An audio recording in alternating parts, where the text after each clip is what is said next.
Hi, I'm Emily, an almost lifelong quilter with a lot of stories to tell. I've loved quilts and talking about them for as long as I can remember, and I'm here to celebrate the tradition of quilting with you. Join me every other week to get back to your quilting roots. We'll celebrate quilts and the real people who made them, learn a little bit about the history of quilting, and have a lot of fun exploring ways to reclaim tradition in a modern world. I'm so glad you're joining me here this week on Patchwork Revival. So welcome, friends, to this episode of Patchwork Revival. I am here with my husband, Jordan. Hello. Hello.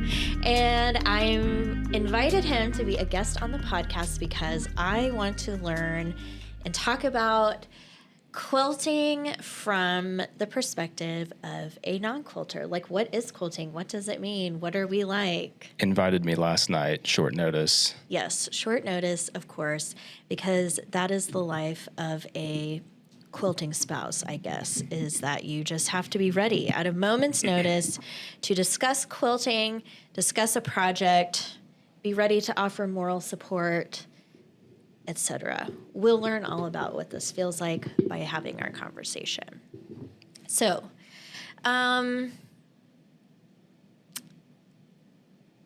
where should we start? I think a question that I have for you. Mm-hmm. Well, first off, I'll give our brief introduction. We have been married now 7 years. Mm-hmm. We have 2 small children. But we've known each other forever. I mean, we've known each other for a long time. We dated when we were ninth graders, and then I moved and we reconnected later in life, probably in our late 20s, mid 20s, and then we got married, and now we have children, and now I'm a quilting spouse. Yes, now you're a quilting spouse. My question, because I can't really remember this, but when did you learn or find out or realize that I quilted? I don't know if I remember the exact moment, but I mean, I'm sure you told me fairly early on, because I mean, we would talk on the phone for, so long. Yeah, I have no idea. I was like kind of wondering if I ever because I've quilted for a long time, as you know, but I feel as though for so many years, I mean, I was like, 13 and 14, like quilting. I didn't just like tell people, ooh, I like to quilt, because I felt like it was just this sort of weird thing that people wouldn't really understand or would judge. And so I don't know that I really was like, oh, by the way, you should know that I make quilts. Yeah, and I feel like people don't generally announce their hobbies. I mean, there's like obvious hobbies, Yeah, I don't think I was like shamefully hiding it, but I just.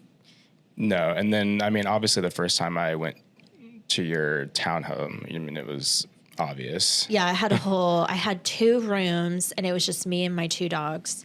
And the second room, I mean, I had my sewing machine like set up and stuff. So. Yeah. I'm sure you told me very early on, though, because I'm sure you talked about your mama. Yeah. Yeah, she was she taught me to quilt, and I had a lot of her quilts. And I feel like I had the quilt that I made with her, like my first quilt, probably on my bed. I used that quilt for a really long time. Yeah. So, yeah, no specific moment, but I figured it out pretty fast. Yeah. Do you remember any of the quilts I made? I remember a lot of them. I'm admittedly not good at knowing the name of the patterns. You made a few in Kentucky. You were so busy with residency. Yeah. You made probably 3 or 4. I mean, maybe. Yeah, the ones that I remember making in Kentucky, I finished like hand quilting a quilt. Actually, that one hanging there, I hand quilted that quilt.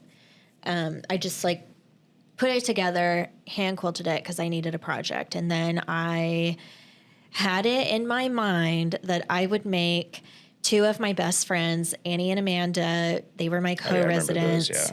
quilts before we left. Yeah, and you made, because Annie's, it bled in the Yeah, I washing. made. So that's when I learned about fabric, pre-washing fabric. Yeah. And My quilting knowledge base is very limited, but there are some things I've learned. Yeah, there are things that you know that most people probably don't know. I think you know more than you think. But. And then obviously when we moved, so you got your new faff right before we moved. Yes. So you were kind of sweatshopping. Yeah. At the end of residency, and then once we got back to Texas, you were like committed. I was like, I'm gonna quilt. Yeah, you were going all out, and we didn't have kids yet, so yeah. Endless time, endless opportunity. I should say that we refer to some of my sewing sessions as, quote, sweat shopping, not in a way that we're trying to like demean or joke about people living horrible lives working in actual sweatshops, but there were a lot of times, and even now to this day, the type of quilter I am is I like to make quilts for a purpose or for people. And so that means I end up having deadlines like a baby shower or a testing period or something. And inevitably, I think that I can get these projects done in a certain amount of days because somehow I always estimate that days are like 36 hours long instead of 24. And so I end up basically freaking out, having to sew into the wee hours of the morning. And like 2 or 3 days in a row. Yeah, but somehow the quilts get done and I still enjoy doing it. So that's what we mean by that. Do you have, or did you have, it's probably hard for you to say, but I want to kind of try to unpack some of the sort of stereotypes around quilting spouses, like what do quilters look like? If someone told you to describe your average quilter, what do you think most people would say? Probably older. Like a little old lady, a granny. Yeah, I mean, honestly, there's not a lot of stereotypes about quilters because I think quilting is such a kind of mysterious thing to most people. Mysterious. Well, right, and they just know it's like, my grandma quilted, or I remember I have this quilt my aunt made when I graduated. This woman from the church I remember quilted. So, there's not a lot of it's kind of a mysterious thing to people. I think once you are around it, you become more exposed to some stereotypes that, I mean, I've gleaned onto some things, but I don't know. I feel like I already almost got the podcast in trouble once with my. We're not trying to like.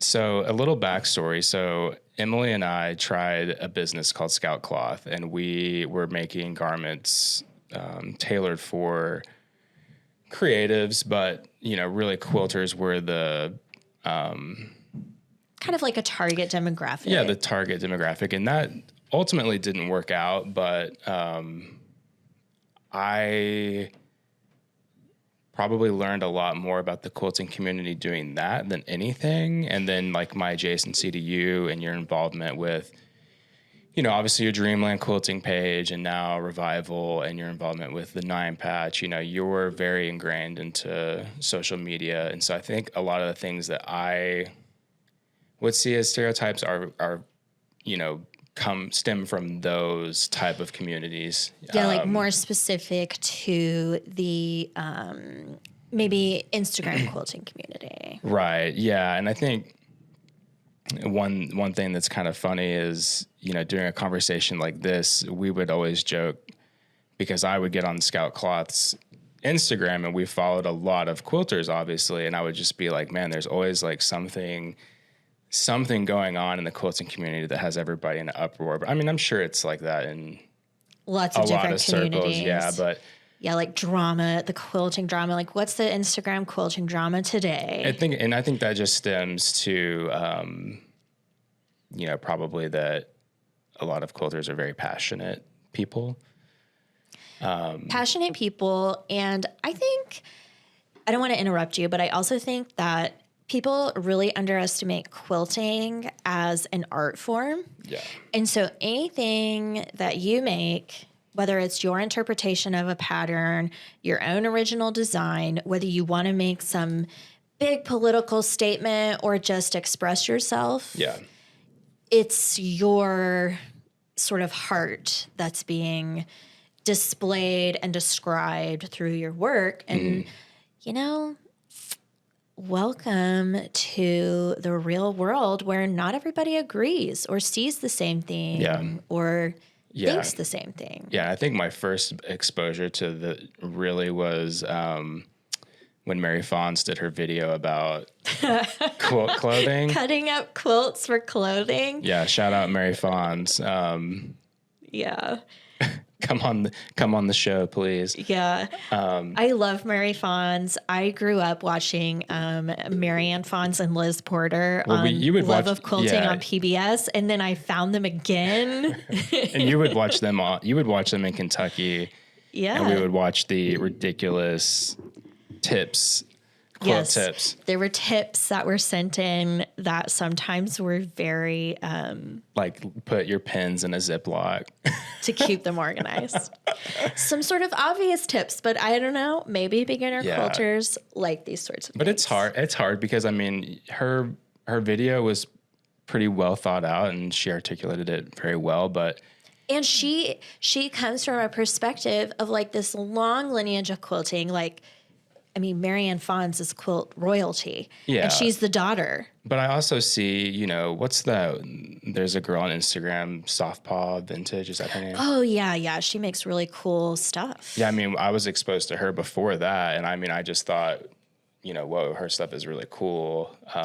Right. And like, what a neat concept, this stuff. Okay, so we have you know, you always hear about these things like Goodwill, you know, 90% of what gets donated just gets trashed and put into a landfill. And actually we see that a lot because the donation port of our Goodwill is just crazy. Right off a main exit of our like loop, our town loop. Yeah. And you'll see just overflowing constantly. Bins and boxes of just junk. Like it'll have been rained on in a dust storm, and of course they just throw that away. So you totally can understand like both sides. Yeah, I think that's kind of prevailed as like the leading counter argument is like we're saving these things from a landfill. Yeah, they're getting a purpose, a second life. So yeah, it's like anything in life. I mean, there's two sides, but it does seem like the quilting community is, you know, people stand pretty firm in their beliefs. Yeah. Strongly opinionated. Which is fine. I mean, that's just people. I mean, that's just how life is. But yeah, we're pretty. I would say that you and I are pretty relaxed people. We're pretty open people. We have strong opinions and beliefs, but you know, I don't. We tend to be able to hear or see differing opinions or beliefs from ours and not be like nauseated and disgusted. Yeah. I mean, it's obviously a work in progress. And I'm probably more on the extreme of that. I'm definitely like the easygoing, like carefree spirit of this entire operation. So yeah, that's probably, you know, something that I've noticed. You know, more silly stereotypes. I mean, making us hold quilts, posing. Yeah. Listen, being a quilt holder is not an easy job. Well, nobody's trying to say that it is. You know, there's probably, a woman out there that has a spouse who is just the perfect height, and he just holds it, and it just works. But like, you know, you hold it with the fingertips. Like a lot of times, you're kind of like curtsying behind the quilt. Yeah. I cannot hold my own quilt. It's pretty comical. And I've seen some stuff on Instagram where people have devised like rods, and I mean it's a whole untapped area that there probably needs to be like a quilt. There's actually a quilt holder T-shirt out there. Oh yeah. Yeah, it has like a muscly arm. Man, I wish I could remember. If y'all know who sells that or, you know, manufactures it or drop ships it or whatever, Somebody please send Reach it to out. me. Reach out. It's true. But here's the thing. I have also, being active on Instagram, I have my own style and sort of aesthetic for the photos that I like to take. Because quilts are really hard to photograph. They just are. They're huge. They're bulky. Lighting is hard. They're very Finding they're very space is detailed. hard. Yeah, like how do you capture the whole and the details?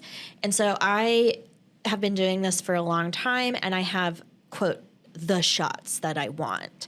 And so it's easier for me to just take those photos because I kind of know how I have to squat and how close I have to get and what I have to do to just get those done. But I need someone to hold the quilt.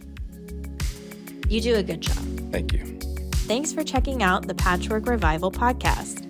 As a small way to say thank you, I am offering a discount in my pattern shop especially for you.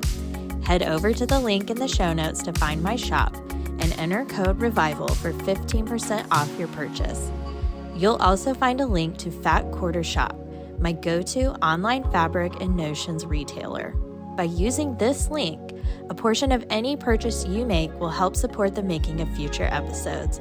Thanks for supporting the Patchwork Revival podcast. Be sure and check out Dreamline Quilting Instagram, because if it's a full shot, I'm probably behind it. Yeah, it's probably Jordan holding it. There's one photo of a quilt that's out, and you can see boots. Oh, is that your dad? No, it was you. Oh. Some people notice the boots, but it's funny because I didn't notice the boots because they kind of blend in with the our grass and I was not our landscape. I wasn't bending correctly. Well, it also was a smaller quilt than I usually make. I usually make pretty big quilts. But I was going to tell the story about last year in the summer. We went on a family vacation, and I had finished a quilt, and I needed to take quilt photos of it. And so I was, as is always the case, finish that baby last minute. And I'm like, hey, can you come help me take some photos? And I know I can just see Jordan's face like, oh. And my dad goes, hey, sure, I'll help you. And he jumps up to come help me hold my quilt. And I saw Jordan get this like smug kind of smirk, like, have fun, buddy. My dad. He had no idea. He had no idea what he was walking into. I had him like up on some rocks holding this quilt. I had him kind of holding it out by the river, like kind of over the river. It was like a whole family affair. He was moaning and groaning. He was feeling the burn in his arms and his shoulders for sure. But I got some really good pictures of that quilt. Yeah, that was a pretty day. Oh man, that was pretty funny. And you're always stressing to photograph a quilt in like the waning daylight. Like you finished, you're like doing, you're doing a test, you're testing a pattern or something, and you're like, I gotta have my photos done, my images. And I want to do, because I always want to have good pictures. And for me, that means outside during golden hour light. Yeah. Which lasts for like, maybe 20 minutes. Yeah, 15, 20 minutes. And also we live out in sort of the edge of the desert in Texas. Like it is hot.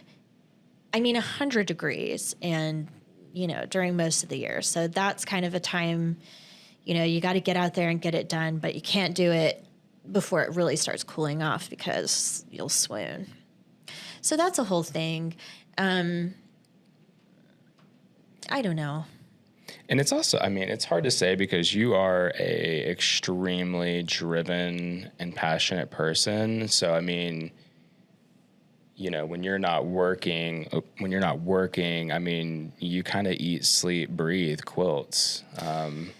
Yeah. Not in an unhealthy way, but like you really, you have some spare time naturally, and then you also create a lot of time for quilting. But I think it's worked for us because we're both kind of, solitary people. We like to have alone time. And so, yeah, we're definitely introverted. kind of recharge, doing our own thing. Yeah, once the kids are down, it's like if you go into the office and sew for 3 hours, it's like I don't think twice about it. Yeah. Yeah. I actually was thinking about this. What I find the reason I quilt, I think, as much as I do is because I almost like have to. I think it was probably when I was quilting so much in residency and we like decided, I mean, we were like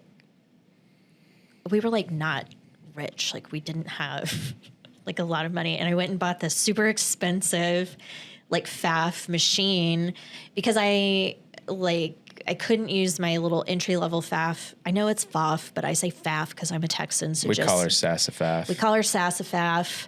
But we went and bought her. Yeah, I felt like we were going to buy a car or something when we went. Yeah, and bought it was like a really big deal, but it was like we committed to it because quilting had really become a way for me to like kind of relax and reset. Like some people do that by jogging or cooking or lifting weights or whatever. I like to do things with my hands. I have always done things with my hands. I do things with my hands at work, but for me, like the tactile kind of cutting and repetitive motions kind of help me get into that like flow state, which is really actually, I think, important. And there's a lot of research. I think that's what quilting does for me and has always done for me. And I just recognized in residency and in my career, there are a lot of things that I see that I'm either not supposed to talk about because of HIPAA or whatever. Well, and if you're like this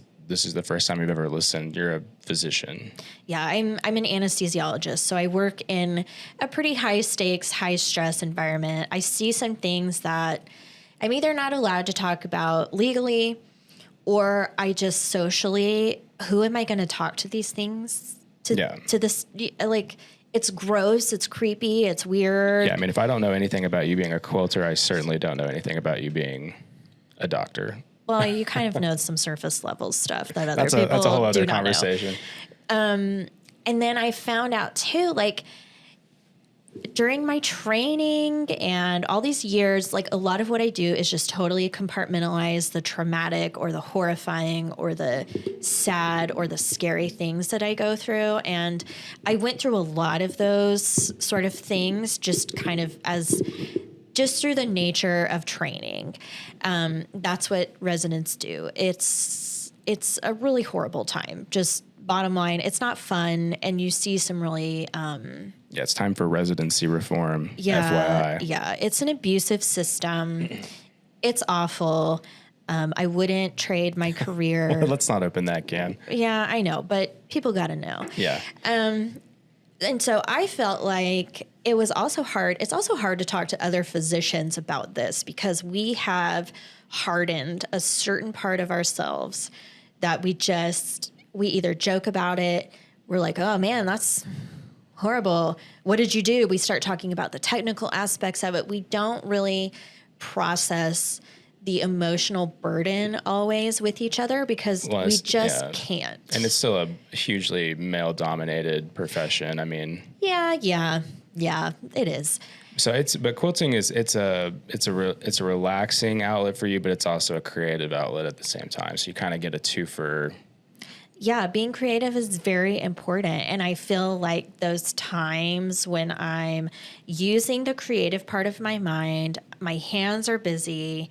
So my mind is not necessarily like focused on processing like things that I need to work through or just let go or whatever, but it's focused on something so that I don't just hear noise like kids screaming or, oh, what does that recipe say again? Or, oh, what was I doing? Like, I got to fold these and then next I have to do this. Like, I just focus on what I'm doing, have a little like kind of mental quiet time. And I find that I feel like I'm a better everything when I make time for quilting. Yeah. it's my flow. That's just what I do. Yeah. Well, and you've also gone part-time at work, which has given you a lot more time. Yeah, a lot more time to focus on what I like to do and why I'm able to do the podcast, because this is not like a small time commitment or anything like that. No, yeah, I mean, this is a lot of work. I think one of the most impressive things to me has been, when you got more involved on Instagram and kind of started to meet a lot of people and decided that you wanted to try pattern writing, you've really kind of latched onto that and had a lot of fun with it. And I think a lot of the people you're involved with in that world are kind of in a similar boat. They're writing patterns, they're making their own. I don't know. I think that's really cool. I think quilting, that's kind of a unique aspect that you get to make this thing that's repeatable and, even if it's playing off traditional designs, like your Prairie Queen remix, I don't know. I think that's really cool because I think that's where you started to take, I wouldn't say like a business approach to it, but this kind of I feel like it helped me to. You really kind of started to express yourself through that. Yeah, I was going to say, I feel like it helped me find a voice and then find a way to share it. Right. And it's never, with you, I mean, this is probably something you wouldn't say about yourself, but I can say pretty confidently, there's never been one moment where you've been like, oh, I'm going to get rich off quilting. I'm going to have a pattern empire. I mean, it's like. I just really like yeah, you really like it. And, you sell some patterns and you're always very thrilled about it. But, it's cool to me that you do, you create these things that are long lasting in the actual quilts themselves, but then you're also writing these patterns that are, I mean, in theory can go on as long as they can be perpetuated. So, I mean. Yeah, that's true. I like to think that, because I used to think that I was not really much of an artist because I didn't design these totally original, unique designs. Yeah. But I don't think that's true. I think that. No, I mean, it's such a wide spectrum. Yeah, it's like painting. Yeah, I mean, you have women and men who, there's that one guy on Instagram, I can't remember his name, but he does those crazy cool, portraits and just, there's all kinds of amazing I wish stuff. I knew his name so we could shout him out. I mean, he's got a ton of followers, so it's not like he needs us shouting him out, but, so there's people doing these abstract or creating these, really museum worthy art pieces, but you need on the other side of that, the people who are, kind of carrying on the tradition. Right. Frankly, that's kind of what it is. There's different voices for the same cause. Right. Yeah. Yeah. One thing that I totally recognize about quilting, it's like any other industry. It costs something, right? It costs time, it costs space, and it costs money. And, people are not just, and I'm not trying to knock anybody who's out there trying to create a pattern writing empire or write books to sell or make courses. I mean, because there's plenty of people doing that for full-time livings. I mean, there is. And it's amazing because people buy into that and they love it. And that's how they learn to quilt. I don't really have the bandwidth to do that. I'm not sure I have the calling or the skills to do some of that. But one thing I don't love about quilting, and I think this is pretty unique to the Instagram quilting community, is how it seems like everyone is making quilts just to sell the pattern or sell them or sell a fabric line or whatever. I don't know. And so all this to say, I sort of silently feel, I buy new fabrics, I test patterns because I like to, but I really try to be a little bit rebellious and like use vintage fabric or kind of make my own versions of like traditional designs because I want to make my own thing. And then sometimes people will say they like it, and I'm like, well, here's a pattern. Yeah. But that whole mentality is so common on social media now. Like it seems, we were laughing so hard that one day because we got served an ad for a course teaching you how to write courses. And it was like, this has got to stop eventually. I mean, it's like, there's a course for everything. Yeah. Are you a Christian trying to build a real estate empire? It's like, no. Like, that's not my niche, but okay. But you can't blame people because, if there's opportunity that exists, there's going to be a lot of people who go after it. And who, and especially in quilting, because there are so many men and women who are making a living off of it. So it's like, maybe I want to try. And what's interesting to me too, I see it in quilting. I follow so I do like graphic design. It's like my thing. And I've seen in that space too, particularly women who are basically full-time, content creators, and their husbands basically work for them. Yeah. Help them do their, socials or emails. Yeah, there's or socials. packaging. Just anything from running the business to doing, editing to, it's definitely doable, but it's a lot. It's a lot of work. Yeah, small business stuff is like, it's no joke. So if you're out there trying to do that, more props to you and good luck. But yeah, I think that maybe sometimes women particularly, I can just speak from that perspective, obviously, but it's almost like so hard to give yourself permission to just go do something simply because you want to do it. Right? Yeah. Like, hey, I want to go sew. Oh man, I better turn this into a sample for a pattern, or I better try to sell a course on this, or like, I think that there's probably a balance that you can strike somewhere in there that's like, yeah. And I think some of it is because of that. Like whenever you make a quilt, like I just said, you have to have time. So that means somebody's watching the kids or, doing the dishes or whatever that you normally would be doing. You're likely sacrificing you're something sacrificing else. something, Yeah. but it's not necessarily meaning like your children are abandoned so you can go make this quilt or finish this project or whatever. And I think you've in a previous episode, I think with Bree, didn't y'all kind of talk about the cost, like the...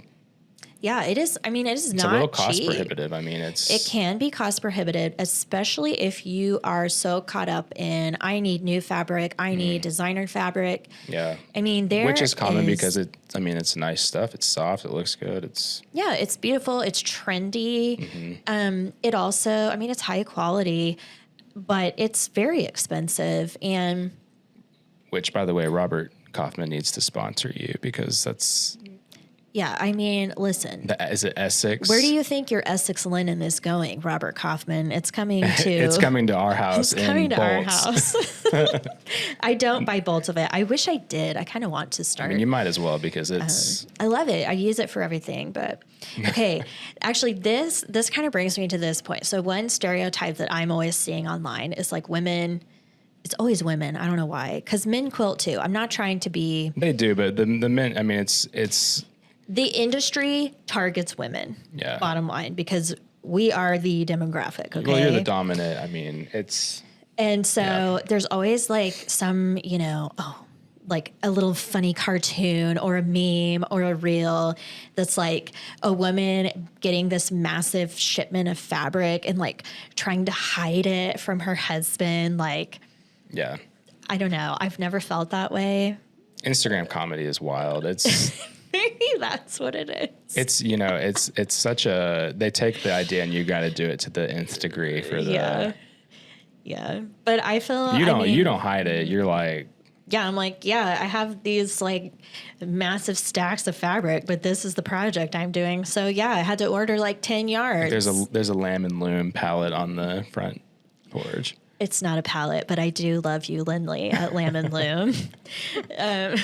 I love a lot of fabric shops, and you know, supporting small shops has kind of become important to me because I've kind of come to know some of the owners a little bit through social media or things like that.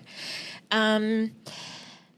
One of the things, so we live in, I would say, small town Texas is how I would describe it. Mid-sized community. We kind of live in a rural, smaller town, but it's real easy to get to our big, quote, metropolis area. The county seat. Yeah, the county seat.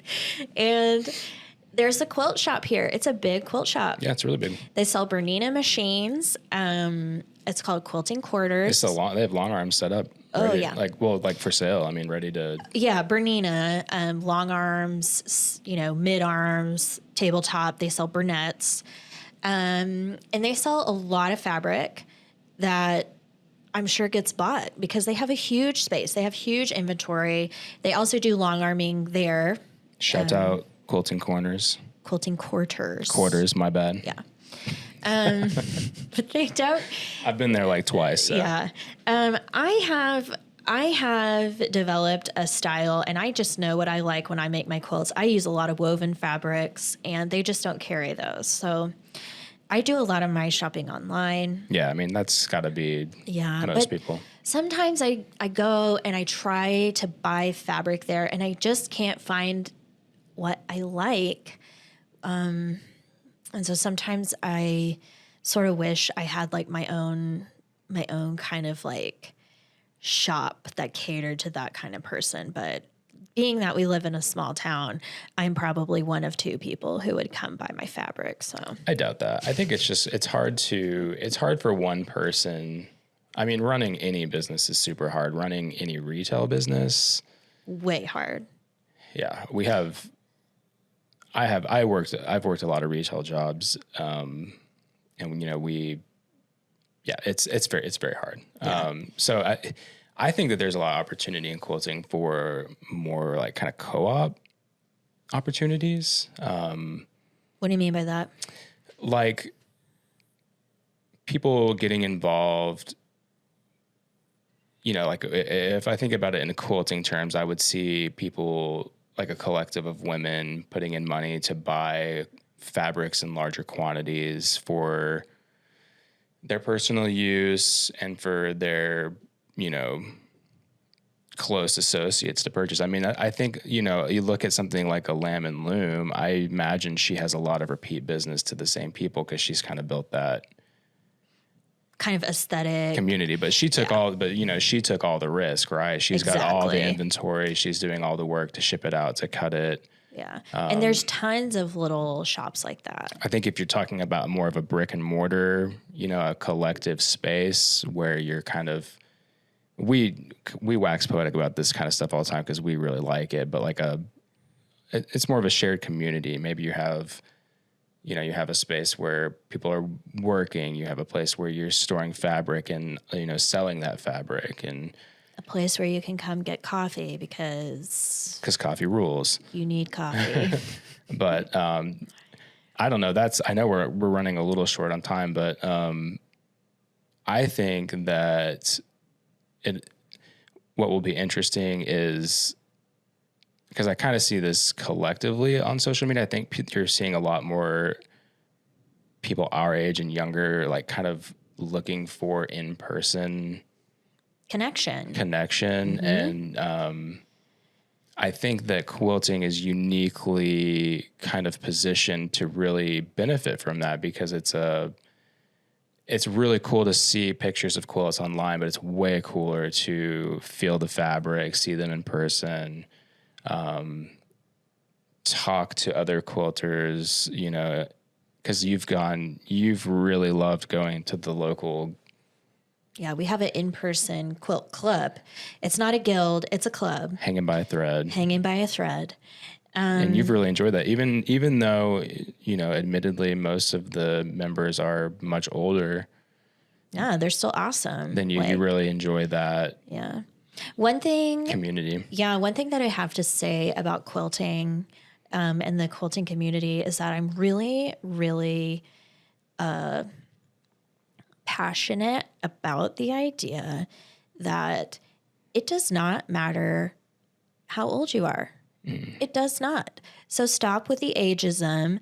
Stop with your own insecurity that's like, those old ladies were judging me because I used hot pink Yeah. or a woven fabric. Like, no, they didn't, number one. And number two, maybe they were just trying to give you a suggestion or a pointer or whatever. And number three, maybe they were just kind of intimidated by you, you know? Yeah. I can't remember which one of your friends it is, but you were like, yeah, she's only been quilting like 3 years. I was like, what? Yeah. Like 3 years and she's that good already? That's crazy. I may have been, was it Megan maybe? Yeah, it was Megan. This was a few years ago. Yeah. But Megan of Modern Moon Quilt Studio, who also founded Quilt Scouts. Like, you want to talk about determination, drive, like innovation. yeah, she's talented. But yeah, I remember you telling me, I don't remember the exact, but it was not. She was like relatively new into quilting. It's not like she'd been quilting since like. She was like 12 or. Yeah. And I was so, I mean, it's impressive. I mean, there's definitely, but quilting, if you have an organizational mind, you know, if you're got a type A personality, you're going to thrive in quilting. Yeah, for sure.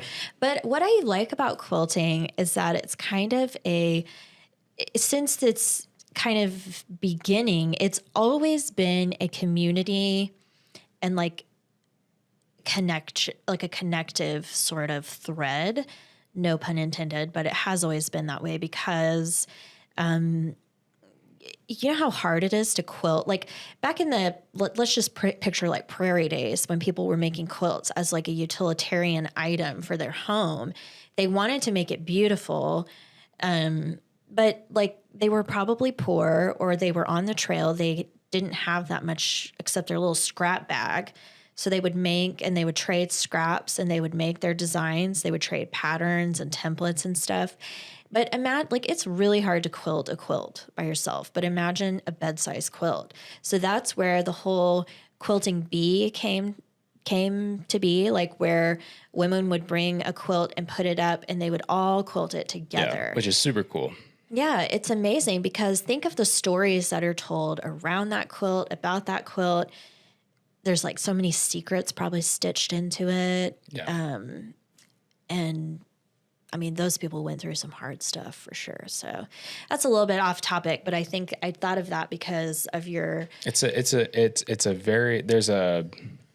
seems like a big learning curve to get into it, but there's always people who are willing to teach you. Right. And there's or give you fabric or yeah, show you what to buy or whatever. Yeah. And it's just such a, it really is an accessible hobby now because of YouTube, because of Instagram. But yeah, it would be, I don't know, maybe we'll have to start the West Texas Quilt Con or something. West Texas Quilt Con. Yeah, let us know if you'd come out. I don't know if... Good luck getting a flight. Yeah, good luck getting a flight. Sometimes it's canceled yeah. if it's not full, but I'm sure there's a place you could go. We have this thriving... There's got to be something they do in like Lubbock or Amarillo Well, there's quilt shows all around. Even in Brownwood, there's a quilt show. Oh, yeah, I believe that. Why is there not one here? Maybe I'll start one. Yeah, because nobody's doing it. You got to do it. Yeah. Oh, man. We get way too many ideas. Yeah, we get real excited about stuff, but I think a lot of it is just wanting to be involved in our community in a way that is meaningful. And for me, quilting is meaningful. Yeah. So. I like quilting because it's your thing. Yeah. Yeah, I'm into it because you're into it. Well, I'm glad you are because we have a lot of quilts in our house. And what's mind-blowing is how many you give away. And still we have a lot in our house. And we have a lot of quilts that are not quite made yet in our house. Yeah. Quilting is cool. My last story I'll tell is you recently made a quilt for my mom Oh, yeah. And you'll have to correct me on some things if I'm wrong, but from what I remember, she had some blocks that were made by several generations of her family, her mom and her grandmother. Yeah, they were like little Southern Belle versions of like a sunbonnet Sue. Mm-hmm. And her grandmother started it. And then I guess when she passed away, her mother took them and was going to finish them. And so she was just holding them. Well, her mother did some of them. Okay, she did. Okay. Carmen did some of them. And then Carmen passed away. So my mom just had them for, decades. Yeah. And luckily, Jordan's mom is something of a pack rat. Like she was not going to get rid of that. She's a collector for sure. Yeah. And because she has, she kind of holds sentimental value to things like that. So she held them and had always wanted to finish them. Yeah. So she gave it to you and she showed them to me and was just kind of wondering. Yeah. If you could do anything with them. If you could do anything with them. And so you pretty quickly decided to finish it for her for Christmas. Yeah, because I had told her there was a lot of things we could do with it. Yeah, and it was. But she wanted a quilt, like a finished quilt, like her grandmother had. Yeah, and so envisioned. And giving people quilts as gifts is always a very special. You can tell when you give it to people that they're. Sometimes, I choose my quilt recipients very carefully and very wisely. Well, anyway, so when you gave my mom that quilt and you wrote a very sweet note on the label. Yeah, so actually on that quilt, instead of a label, I was short one applique. Oh, yeah, that's block. Right. Yeah. And I was like, man, I don't think I have fabric that won't stick out like a sore thumb if I tried to make another one, because she saved the templates and everything. And it was appliqued, and I'm not a big applique person. And so I was kind of like, man, what am I going to do? So I ended up embroidering just kind of a little message that said this quilt was lovingly made and cared for by, and I put her grandmother's name, her mother's name, her name, and then my name, including our maiden names. So that's like a whole historical thing right there. It was, and my father had passed away, not long before that. Yeah. A year. And she was really struggling with it. And you could just tell that it was like, she was totally shocked. I think, first of all, like how quickly you'd made something. Yeah, maybe so. Because I feel like she gave it to you like at the end of the summer. And then by that Christmas, you had finished it for her. I think she gave it to me like September, November. Yeah, maybe even later than that. And I just whipped it up because I was like, man, I'm getting this done. I'm not going to hold on to these. Like, they're ready. Yeah, so there's obviously something to the craft that is, it can be very... It's sentimental. And emotional for people. I mean... Yeah, it's kind of... our kids sleep every night with quilts that you make them. Yeah. It's a probably tangible representation of like love. And, we were talking earlier about how I made quilts for my best friends from residency, Annie and Amanda. And I remember it was just this like overwhelming, like just feeling of being compelled to make them a quilt, because it's like when there's so many things that you think about when you remember a person or a situation or a time, and like you just can't say it, or like there's just no words for it. Yeah. For me, I make a quilt, and it just feels like I put all of that unspoken like love into this project, and then I get to give it to that person. And yeah, all of our friends I swear they're having babies just to get a baby quilt. Well, I don't know. I make baby quilts for certain people that I know kind of understand my love of quilting, because if it's just some random person that I'm like, here, have a quilt. Oh yeah. You're not doing, and to be clear, you're doing all of this. People are not buying these. You're just, I'm just making it because you're gifting them. They're, For me, quilting has a purpose, kind of that kind of level and layer of it. But yeah. I've made you a quilt before, but it took me a really long time to make you a quilt. Yeah, it's fine. I know, but it's funny to me because it's hard. You have to wait till you are like perfectly inspired. Well, I you're guess. you've got a lot of projects. So Yeah, I have a very long to-do list and some self-imposed deadlines. Otherwise, stuff will never get done. But, yeah, okay, well, thanks for talking quilting with me. you're welcome. Thanks for supporting my hobby. Love you. All right. That's it for this episode of Patchwork Revival, y'all. Thank you for being here. I loved having you here with me. Don't forget to subscribe to the show. Leave a rave review. You can go to my pattern shop as a listener. You'll get 15% off with the coupon code REVIVAL. That's in the show notes. That's it. And we'll see you next time. Bye, y'all.